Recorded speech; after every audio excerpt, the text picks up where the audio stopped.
curious about your answer too. Some people have amazing packaging, but you open it, you're like, what the heck is this, right? What are some of the things like really changing that we should be watching trend? All it means is we get this one thing right. And all of a sudden, so it's like, well, whoa, I want to see what happens afterwards, right? The amount of value that needs to be produced has to be a lot more. Okay, maybe I have some perspective. Okay, maybe we can get just this started. Yeah. Let's see how it goes. Hello, Andre. How are you? I'm good. And yourself? Yeah, I would like to welcome you to Oceanside Perspective. And this has been a secret that I couldn't wait to tell our audience. So here comes the chance. Mm-hmm. So how about a little brief introduction about yourself before I announce the role that you're going to, helping OP? Sure. So I am a business owner, CEO of a company called Netcast Marketing, which I started when I was 17 years old in high school. And so we pivoted around in a few industries and a few niches, but I have expertise in digital marketing, specifically paid advertisement systems, funnel systems, automation systems, integrating all of it with AI and selling it to, at the moment, financial advisors. So that's kind of been my background with entrepreneurship. Did I hear right? 17 years old? You started a company? Right. That's right. Okay. How many years have you into this company? 2 years and 11 months it should be now.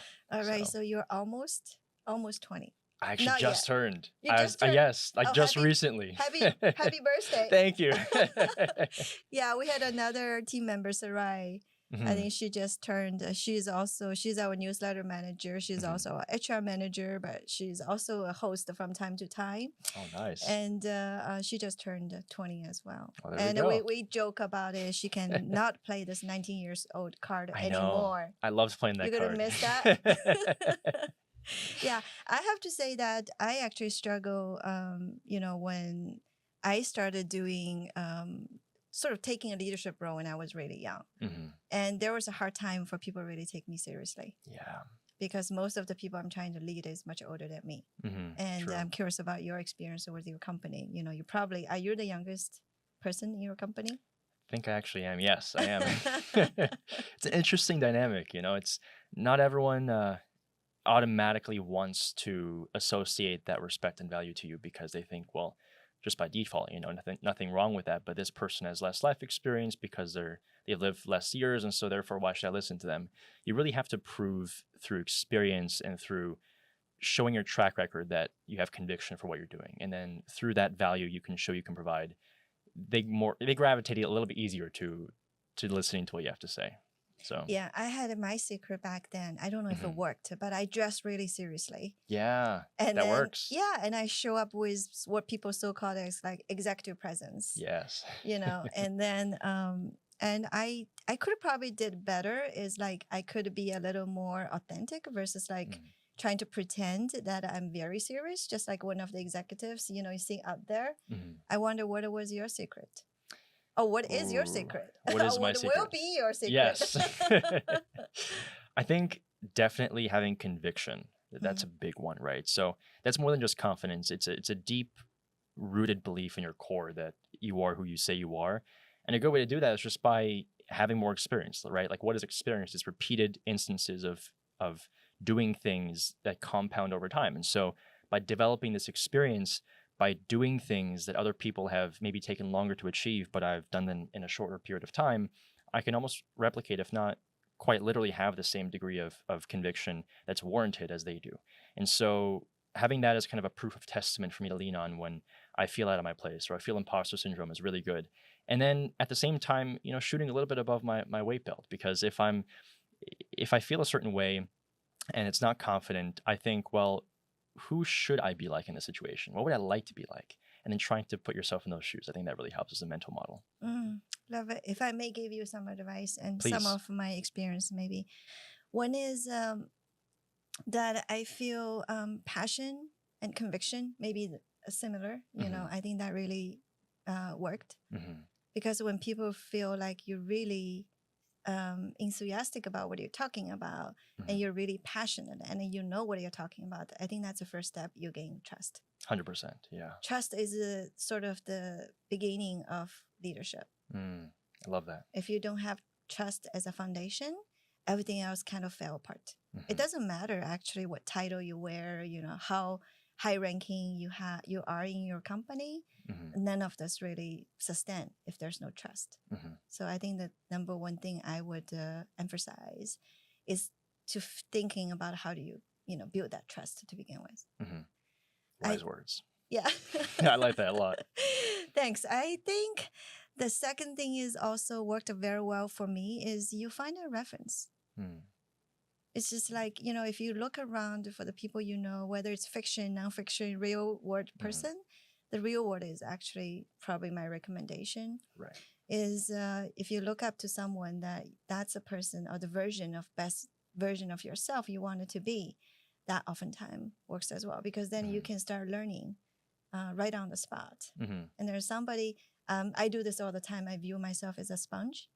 That I learn from all the people that show up, and like that part I really like, that confidence. How do I build that?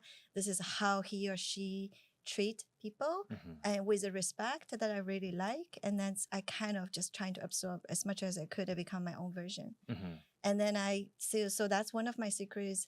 Many people show up in my life. They're my teacher, but they did not know. Yeah. Or they might be my mentor that I've been admired for a long time, but they did not know. Yeah. So, I think it's up to us that how do we actually want to learn from other people and build a future, build a version of the best you want it to be, versus like a lot of people actually feel like, for example, especially in school, so you feel like you're here to learn. It's someone else's responsibility to teach you. Right. It doesn't really work that way. Yeah. The whole ownership and initiative is really with us. Like, how do you want to build the life you want it to be? Not anyone else's responsibility. Very well said. Yeah. Yes, I love that. So that said, actually, it's our honor, and we have been thinking about Oceanside Perspective as a company, because our mission is bring all the intergenerational talent together to learn from each other and to work together. So it is my honor, and also Oceanside Perspectives. I guess part of our mission is to work on the reverse mentoring. And I still remember the first time we met. Yes. That was actually only a few weeks ago. That is true. That is true. Now you already turned. When I met with you, and you were 19. I was, yes. Now you're 20. So I think that was like a huge difference, I suppose. Yes. But that was only a few weeks ago, and maybe you tell the story that how we actually met the first time, and then how we start talking about a possibility of reverse mentoring, and there was maybe a big role at Oceanside Perspective for you. Oh yeah, I mean, I think right off the bat there was a really good click between us, right? I remember it was at a pitch competition actually, and so it was being hosted by SEN, the Student Entrepreneurs Network, and we were going there and we were watching some people pitch, and I remember you gave some feedback, and I was like, wow, she knows what she's talking about.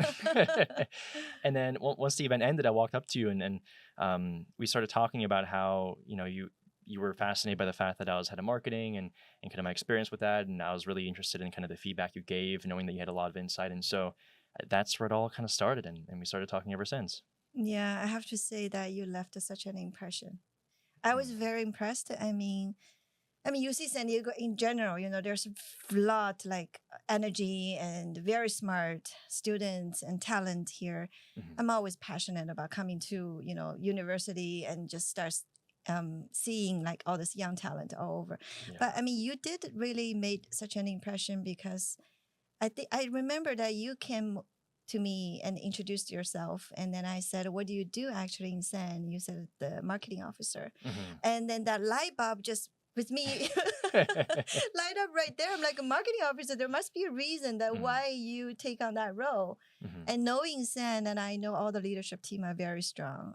And then, so you introduced about your story, you found a company, you started a company when you were 17, now you're actually running a business. Right. And then in an AI marketing company. So I think that reverse mentoring moment, light bulb just right there, I feel like number one, what are some of the areas that we could actually utilize some reverse mentoring? And we are the company not only just talked about it, we actually actively searching the opportunity, also make that happen, because learning by doing is kind of my mantra. You just talk about it. You really have to keep it, try and error and keep experimenting and learning from it. That's the most important thing. So I was thinking like, number one thing in my mind that we could learn from your generation. My daughter, by the way, is the same generation as you. So like Gen Z, and then all of my students, most of my students is also in that generation, is the social media. Yes.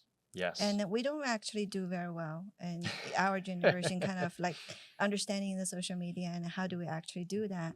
And so, you know, when I learned that you're the marketing officer and you have your own like digital marketing company, and then I was like, well, that's the right person for us. You know, we need a lot of help in that field. So love to onboard you as our advisor for digital marketing, of course, social media included. Right. But I wanted to go a little deeper. It's like why our generation feel is so difficult with social media, and maybe some of the insights, some of the things that you would like to advise us moving forward. You know, just make us a better company when it comes to digital marketing and social media. The reason I feel like there's maybe a few, maybe I don't know what I don't know. You know, there may be a lot of things I just don't know. But I feel like a number one thing is in general, like I learn very well with like deep learning. Yes. And when I'm interested in a subject, I love to spend time research. I love to spend time to understand why. Like maybe people always talk about 5 whys, you know, behind that story. I love to just go deeper because that's sort of my mind, how I wired, you know, to learn and become more knowledgeable about the subject, even train myself, become an expert, you know, of that subject. But I think what I struggle with social media these days is a short attention span. Yes. And it's getting shorter and shorter.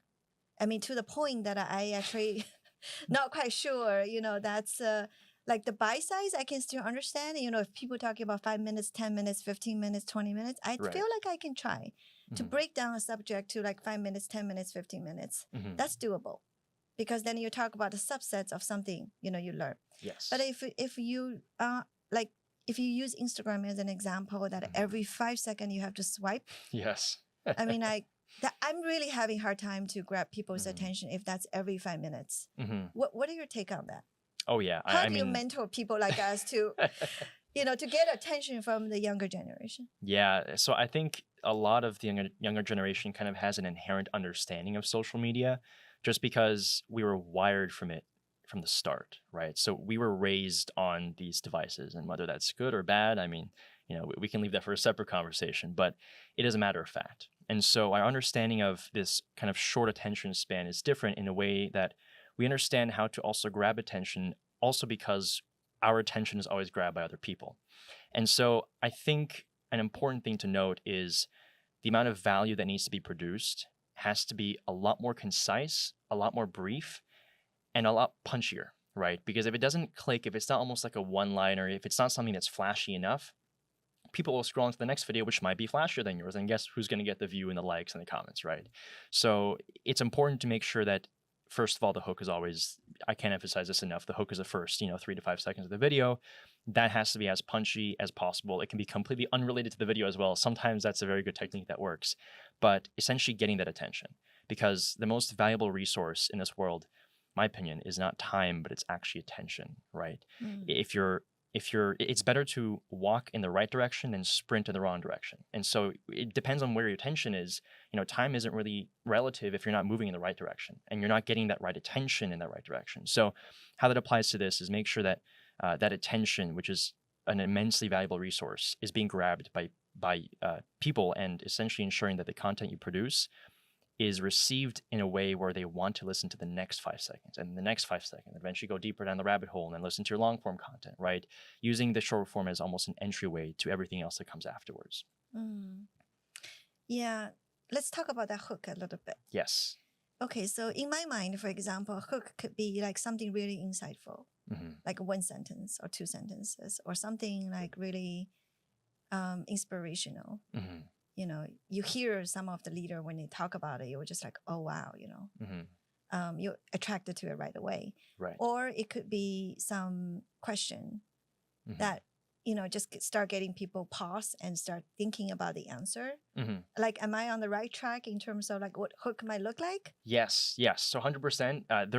I mean, the one rule about hooks is that there's no rules. And No rules. so Oh, wow. Okay. it makes it a little bit difficult. But the flip side of that is you can be extremely creative. And so I've seen so many videos gone viral with that exact framework.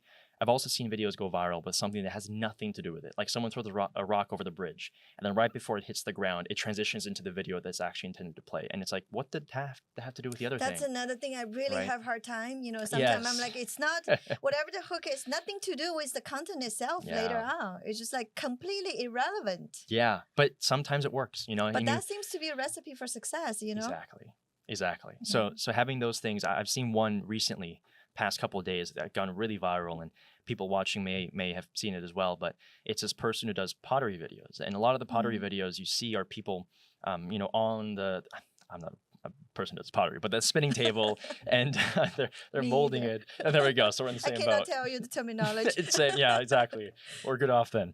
But so most people do it with a spinning table, and they're doing it right then. That's kind of the shot they take. But this person was sitting, and they had all of their pots or their pottery clay things that they made kind of lined up next to them, and it was tilting, and then it all fell and kind of squished together, and then it transitioned into the pottery video. And so it's like, well, whoa, I want to see what happens afterwards, right? And so that gets you hooked into it, and it's something that is still the same content, just a different angle.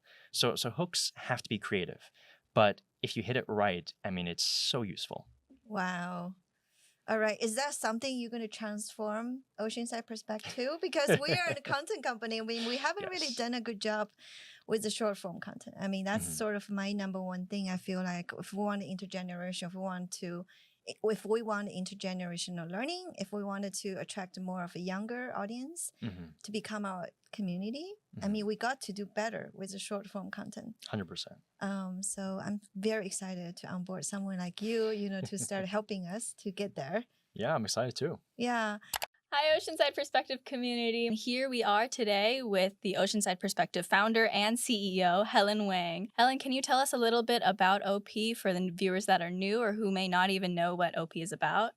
Yeah, so Oceanside Perspective, I would say, well, first of all, we are content creator for the purpose of education. And we're a nonprofit, so we really care about our mission and impact. What is our mission? We have a tagline called Light Beyond Generation. So hopefully that people who are really interested to learn more about the leadership, innovation, technology, and entrepreneurship, which is a short LIGHT, across generations. Another thing I'm thinking about reverse mentoring is actually happened to me on a daily basis because of my daughter. And, one day I want to get Irene here. We're just having this reverse mentoring, this conversation as well, because I want more and more of that examples. People like us searching for those moments. It's like, how can we, to bridge the gap in terms of generation versus to enlarge it. So I think Irene taught me a lot. I mean, I expect you will also do this is from technology standpoint. Yes. Technology, I have to tell you that I came from the tech industry. So, it's a little interesting for me to talk about it, but it's just too fast and too. Yeah. I feel like sometimes if I'm on vacation 2 weeks later when I come back, everything has changed. Now you have a new AI version, you have a new ChatGPT version, you have someone, coming out as a disruptive force. How do you keep up? It's a great question. And I think technology is one of those things that, the moment you get caught up, you wait, like you said, a day, and then you're all of a sudden behind a week, right? So you have to be always on that frontier, learning what's being implemented. But I think the most important thing is being true to those principles and values that work, right? So what's the core of Oceanside Perspective? What's the main value you're providing? And all that stuff that changes usually is on the surface. It's not a core matter. It's what are the surface bells and whistles change that we can maybe implement into our company? So I think what most people do is that they use all these bells and whistles and they actually dilute out the value that which they were supposed to provide in the first place. And so learning from those mistakes, we can recognize that, okay, let's make sure we emphasize what we were intended to go ahead and share with our value while using certain aspects selectively of the new stuff that's going on and implementing that into our content to make it, trendy or up to date or something that relates with the audience at the time. I think that's a really good approach in terms of combination. Yeah. I have 2 thoughts to share, just Please. follow up on that. Yeah. One is, so Oceanside Perspective, is a nonprofit educational content creator Yes. to help students and professionals build human skills through Mhm. intergenerational learning.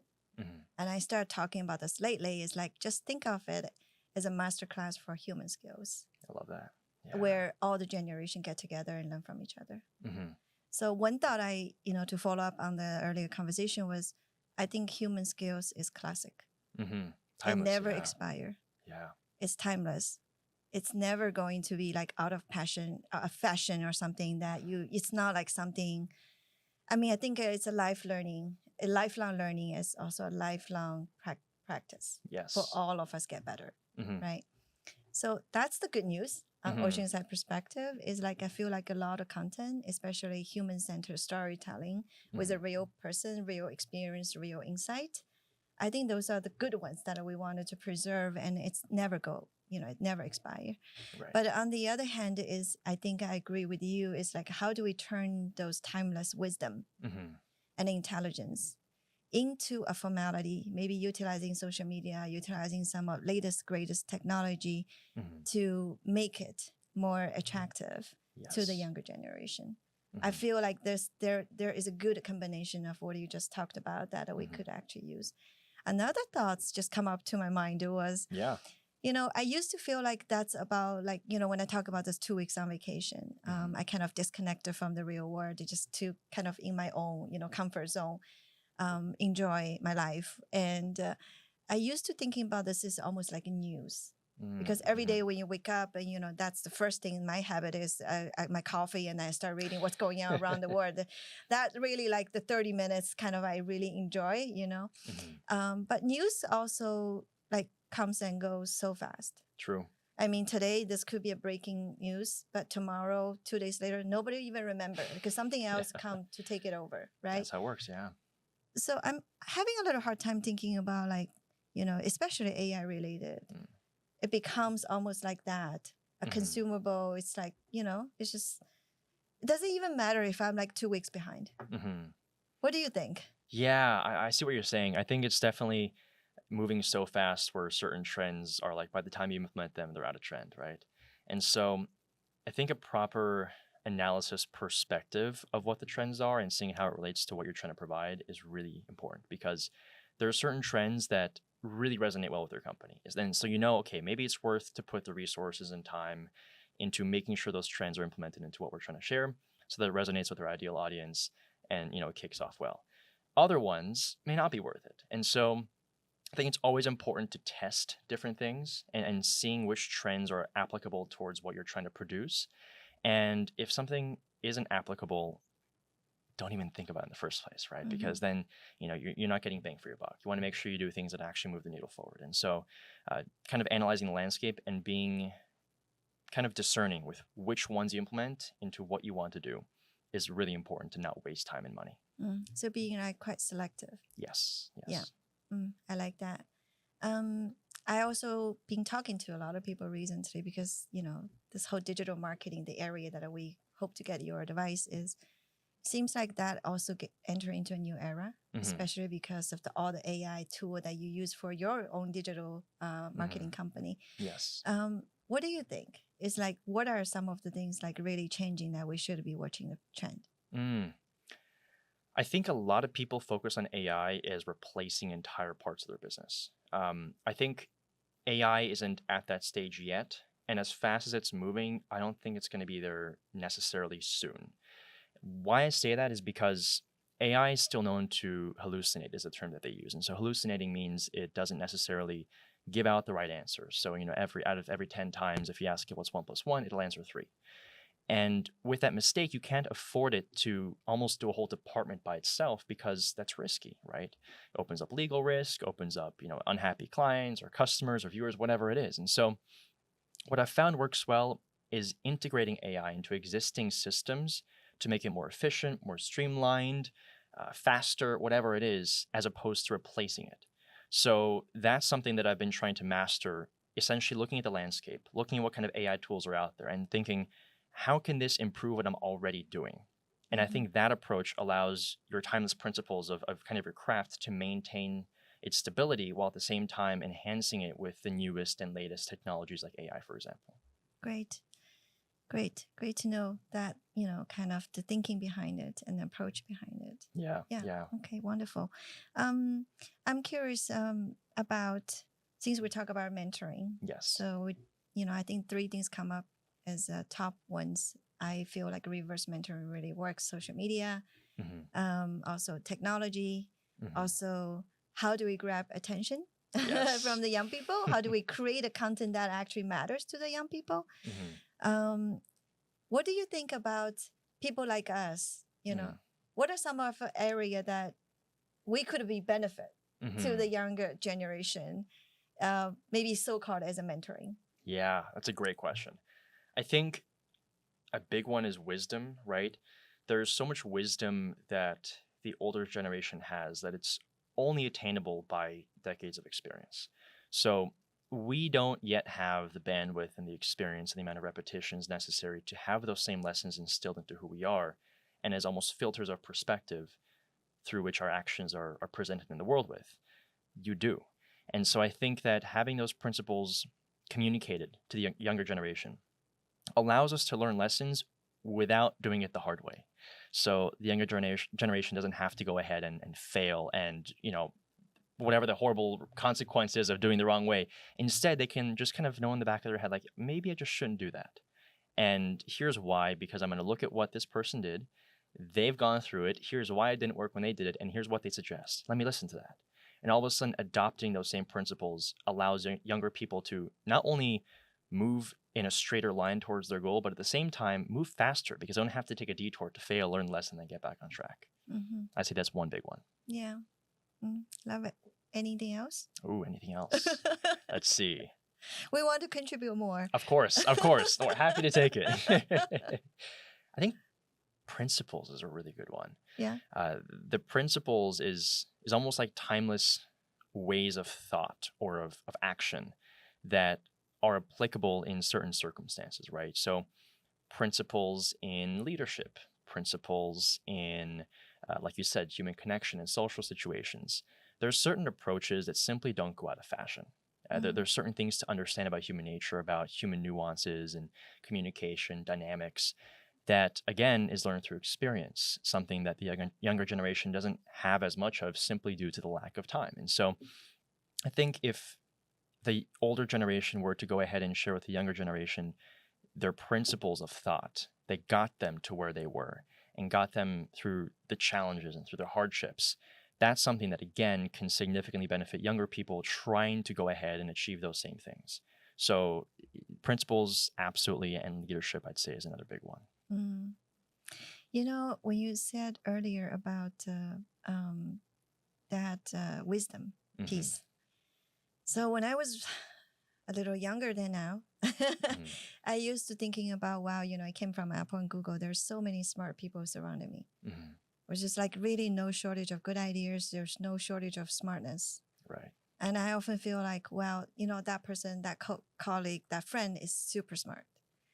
But then when I'm thinking about the generation of my parents, and because they have gone through so much, life has taught them so much, I think instead of I think they're smart, I sometimes feel like they're intelligent. Yeah, I like that. Because intelligence speaks so much more than just being smart. 100%. And then I'm thinking about my grandparents, that generation, that I oftentimes use wisdom. And I do feel like that's a progression of how do you actually grow as a people, a human. And I oftentimes describe us as like, like a wine. You have to start building your character through the life. Life is going to teach you. Yeah. And so the older, the longer the wine is, the older the wine is, the better the taste is. Right. Yeah. 100%. So you do believe, I hope, that in this intergenerational learning journey that Oceanside Perspective is trying to take. 100%. There's nothing like it. Yeah. Yeah. And I also feel like sometimes I see this difficulty about, parents trying to tell their children because they're too close.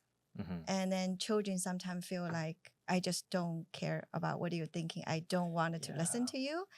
But if they hear from someone else is actually closer to that generation of their parents, all of a sudden they were like, that's the wisdom. Yes. Yeah, that's true.